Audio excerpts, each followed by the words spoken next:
இறை இயேசுவில் பிரியமானவர்களே, இன்று அன்னையாம் திரு அவை புனித கப்ரியலின் நினைவை கொண்டாடுகின்றது.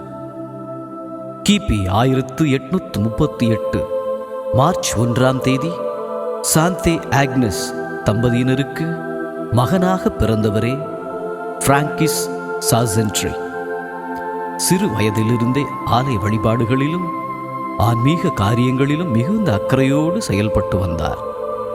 வியாகுல அன்னையின் மீதும் அளவு கடந்த பக்தி கொண்டவர். தன் ஊரில் நடந்த வியாகுல அன்னையின் திருவிழாவின் போது அன்னை இவரிடம் பேசியதை கேட்டார். நீர் உலக இயல்பின்படி வாழ படைக்கப்பட்டவர் அல்ல, தூயவராக வாழ வேண்டும் என்பதை கடவுளின் திருவுளம் என்பதை கேட்டறிந்தார். பெற்றோர் இவரை திருமணம் செய்து வாழ வேண்டும் என வற்புறுத்தினர். ஆனால் இவர் வீட்டை விட்டு வெளியேறி திருப்பாடுகளின் துறவு சபையில் சேர்ந்தார்.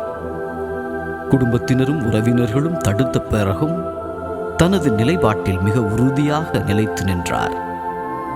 சபை வழக்கத்திற்கேற்ப பிரான்சிஸ் பொசன்பெரி என்ற தனது பெயரை வியாகுல அன்னையின் கப்ரியேல் என மாற்றிக்கொண்டார். தனது துறவற வார்த்தை பாட்டினை வழங்கிய போது இயேசுவின் திருப்பாடுகளின் மகிமை விளங்கவும் வியாகுல அன்னையின் மகிமை விளங்கவும் உழைப்பேன் என்றார்.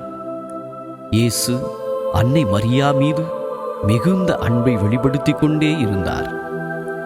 நாம் துன்புற்றிருக்கும் போதும், தேவையில் இருக்கின்ற போதும், ஆறுதலின்றி தவித்துக் கொண்டிருக்கும் போதும் அன்னை மரியாவை தேடி சென்றால் அவர் நம்மை முழுமையாய் காப்பார் என்றார்.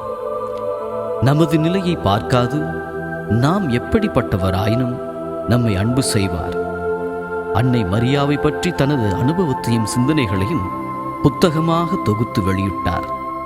தனது எழுத்து பணி வழியாகவும் இறை ஆட்சி பணியினை செய்தார். இவரின் அழுத்தமான வாழ்க்கை முறைமைகள் ஏராளமான மாற்றங்களை தொடர்ந்து இச்சமுதாயத்தில் விதைத்தது. இப்புனிதரை போல நாமும் அன்னை மரியாவின் மீதும் இயேசுவின் மீதும் பக்தியும் பற்றுறுதியும் கொண்டவர்களாக வாழ இந்நாளிலே முயற்சிப்போம்.